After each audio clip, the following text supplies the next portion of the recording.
Can't permanently kill off a lovable character. This is a Marvel movie. Okay, but no way, man. Nope. Okay, maybe I can have him be reborn and there's like a baby Groot at the end of the movie. Yes. Hey guys, my name's Dan, and today's reaction is the Guardians of the Galaxy pitch meeting revisited.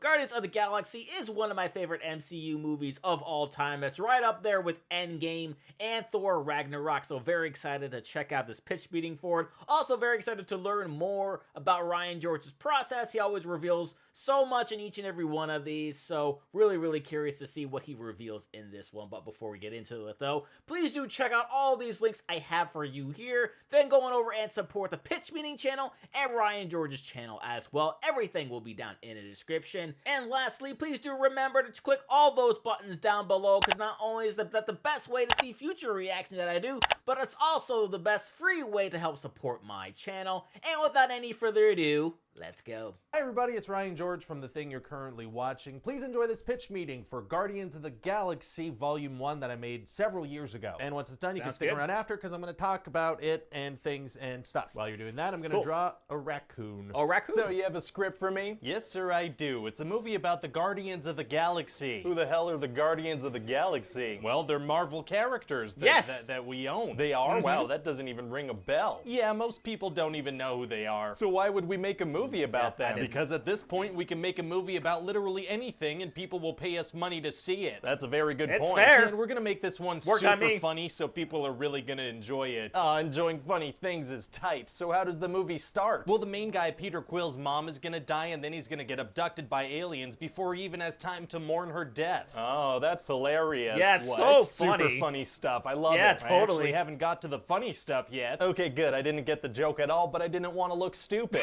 So anyway, we're gonna jump forward 26 years and now Peter Quill calls himself Star-Lord. Okay. And he's gonna steal this powerful orb thing, so people are gonna try to hunt him down. Who's gonna hunt him? Well, there's this character Gamora, and she's known as the deadliest woman in the galaxy. Oh, so she's gonna win all the fights she's in? No, she's gonna lose most of them. Oh. Yeah, and she has to be saved several times. Anything else I should know about her? Well, she's the daughter of the big bad guy Thanos, and she works for this movie's bad guy Ronan, and her sister Nebula is hunting her down. And she's supposed to get this orb thing, but she was planning on betraying Ronan. Wow, it almost sounds like she should be the main character. Yeah, I know, right? Why isn't she the main character? Because. Fair enough. There's also this character named Rocket Raccoon. What does he do? Well, he has this awesome scene where he's gonna save his friend by, you know, crashing a spaceship directly into him. That doesn't sound very helpful at all. No, yeah, it doesn't on it's gonna paper. work perfectly and knock out the bad guy, but none of the good guys. Well, that doesn't make much sense, but I bet it's gonna look cool. Yeah, and also there's this lovable talking tree character named Groot. What's his deal? Oh, he's great. In the end, he's gonna sacrifice himself for everyone and he's gonna die. Not permanently, he's not. What? You can't permanently kill off a lovable character. This is a Marvel movie. Okay, but no way, man. Okay, maybe I can have him be reborn and there's like a baby Groot at the end of the movie. As long as he's not dead by the end of it. Well, technically he will die, but there'll be another Groot that... Look, is there gonna be a cute character named Groot available for us to use in a sequel? Yeah, but like he'll be... Well, then you tell yourself whatever you want. Oh, I will. So what else happens? Well, all those characters are gonna get arrested by this police force called the Nova Corps. Okay. And they're gonna be super pumped that they caught Gamora since she works for Ronan and they've been having some serious Ronan problems. Oh, so they're gonna question her or use her as leverage or something? No, they're gonna immediately put her in jail to die. Not the brightest move. Yeah, they're pretty bad at their jobs. Sounds like it. Anyway, in jail, they're gonna meet this other character named Drax. Oh, what's his deal? Oh, he's funny. He takes everything literally. Oh, that's funny. How's that gonna work? Inconsistently. Oh, really? Yeah, it's gonna be a thing whenever I can think of a joke to make, but other than that, he's just gonna understand things normally. Wow. And then all the characters are gonna escape prison together. Is that gonna be hard to do? No, it's gonna be super easy. Barely an inconvenience. Oh, yeah? Yeah, because everything in the prison is stupid. How so? Well, they have these flying robot things that can't hit a target. Then they have guards that take turns shooting rockets instead of firing all at once, which buys the heroes a lot of time. Then for some reason, from the control room, you can control gravity in individual sectors in the prison, so they use that function to escape. Why would that gravity thing even be an option? Because I wrote that. Fair enough. So tell me more about this Ronan guy. He's blue and pouty and super evil. Oh, he's evil? That does sound like a good villain. I thought you might like that. Oh, I do. So he gets an Infinity Stone, which gives him the power to wipe out civilizations like weed in a field. Well, it sounds like it's gonna be hard for the Guardians to fight him one-on-one. Actually, super easy. Barely an inconvenience. Oh, really? Yeah, even though he can easily off. Kill them on several occasions. He's just gonna kind of knock them down repeatedly. Well, that's super considerate of him. Yeah. And you said Thanos is in this movie? Why does that ring a bell? Oh, he's like the biggest bad guy ever. We showed him for a second in a post-credit scene in the Avengers. Sounds like a powerful guy. Oh yeah, this guy's so dangerous you don't even know. So what's he gonna do in the movie? He's gonna sit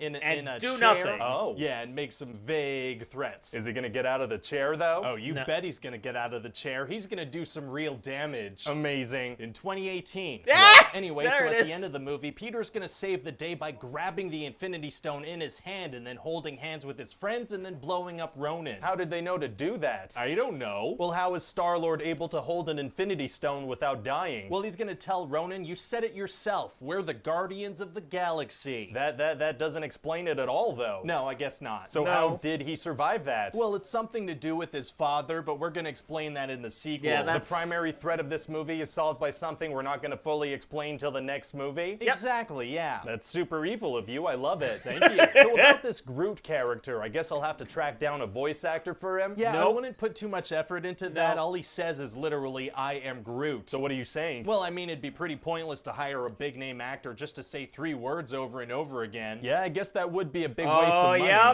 Yep, Van Diesel, yep. That's facts. I tried to draw a raccoon and it did not work, so this is it's a trash panda. Yeah, it looks like a trash panda. It's not exactly what I promised, but you're gonna have to deal with it. So Guardians of the Galaxy Volume 1, also known as GOT-G. I really enjoyed this movie that came out almost 10 years ago. Hurts to think about. I thought it was very new and funny and also had a lot of heart, which was great. It was like a promising thing for things to come as far as I was concerned when I saw this 9 years ago when I was a child. As you know, I am 14 now. But thinking back, I think this kind of movie was kind of a double-edged sword. It was kind of a turning point for Marvel in some ways. If I raise the tone of my voice towards the end of the sentence, it sounds like I'm not committing fully to what I'm saying, so therefore people can't attack me in the comment section. I didn't think it was the best thing that ever happened. This Marvel movie went all in on the comedy, and people really liked that. I did. About James Gunn, he's very good at including heart in something as silly as Peacemaker, which is, very silly. And I think a lot of Marvel movies after Guardians tried to do that and did not do it as well, and we were left with like a lot of quippiness, which is one of the major criticisms you hear a lot about Marvel, is that they undercut emotional moments with jokes. Not to say James Gunn doesn't do that, he does do it often. I just think like the success of this movie led to a whole lot of that, with not a great hit rate. Another thing I think this movie did was kind of open the Pandora's box for Marvel. These were pretty obscure characters as far as the general public was concerned, which I certainly would. I'm not a comic book guy, as some people might be disappointed to learn. When I was growing up, I was teaching myself Macromedia Flash so I could make stick death animations where they were fighting and stuff. I was a nerd, but in a totally different way. Stickdeath.com and SFDT.com. A very niche audience is just gonna have some nostalgia for the websites I just named. Newgrounds.com. That's a more mainstream. Yeah, that one I know. I didn't really know Guardians of the Galaxy, but I saw the first trailer for the movie and I was like, this is fun.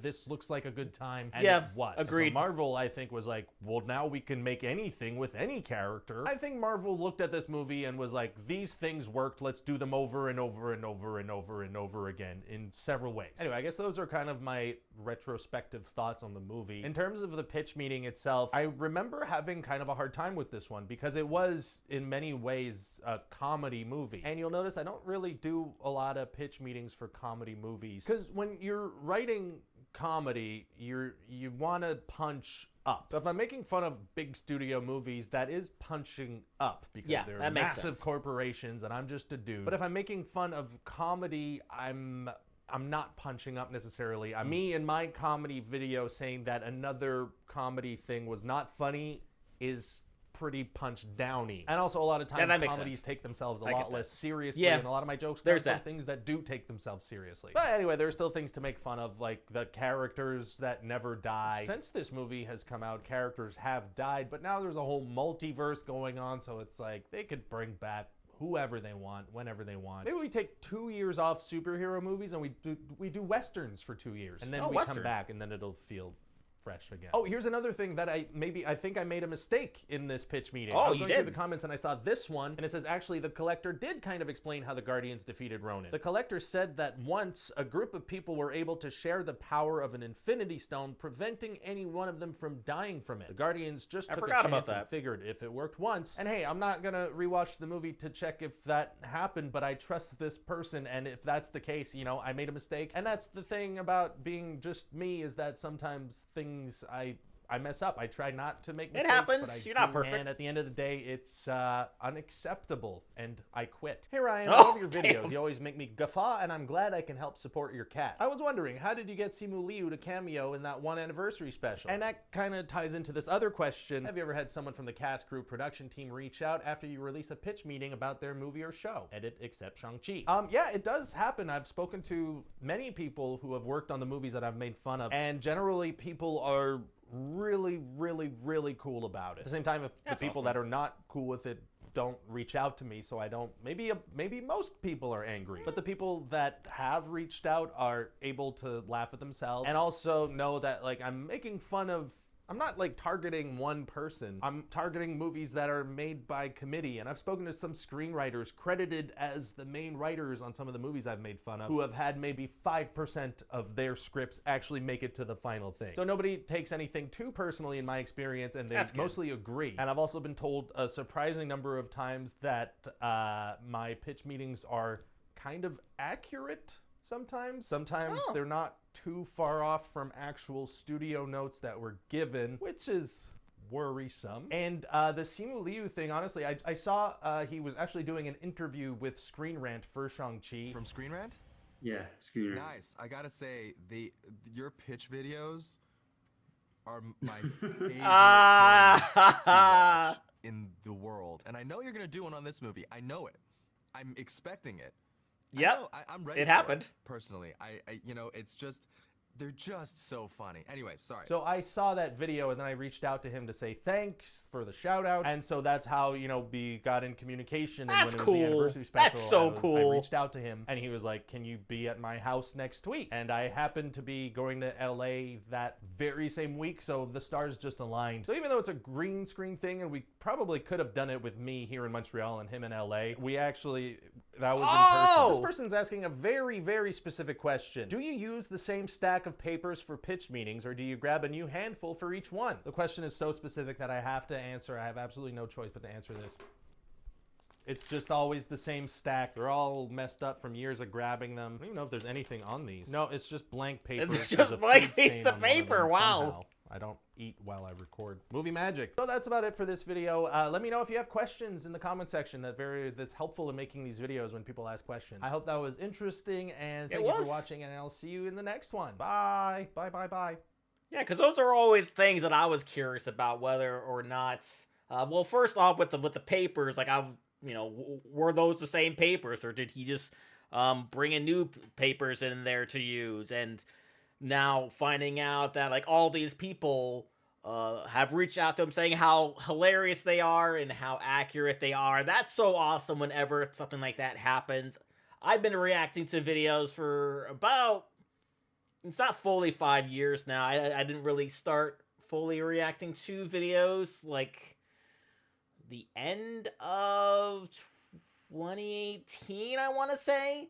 And from like within like the first like month or two, I had people reaching out to me saying how much they enjoyed my reaction to certain things. It was mostly during the era of reacting to a bunch of different short horror films from Crypt TV or whoever. I've had a variety of different channels reach out to me, and they say, hey, can you react to this short thing? Or, hey, can you react to this Try Not to Laugh or whatever? And so it's always cool to see whenever you do something like this, whenever you're basically, you're talking about the thing that they made, and you're going into detail of what you thought about it and how much they appreciate that detail, how much they appreciate you just reacting to it, you bringing a new audience to it. That's always super cool. That's always something I get a huge kick out of whenever anybody reaches out to me and they say, hey, I saw you reacted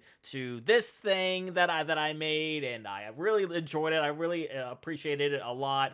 That always warms my heart so much. That's always so cool, and it's no surprise here that he would get this many compliments on his videos because they're all hilarious in themselves. And that's gonna do it for me here. Comment down below, let me know what you thought about this revisit. Please leave a like if you enjoy. Also, please go on over and check out all of these links I have for you here. And lastly, I want to give a huge, humongous shout out to all of my $5 and up supporters on Patreon: Luchador, Cruising, Wolverine 310, Jordan Bird, Kester Kronich, Amber K, Raymond Bright, Chris Curtis, Sahan Abdullah Farouk, and Ann Perry. And I'll see you guys next time.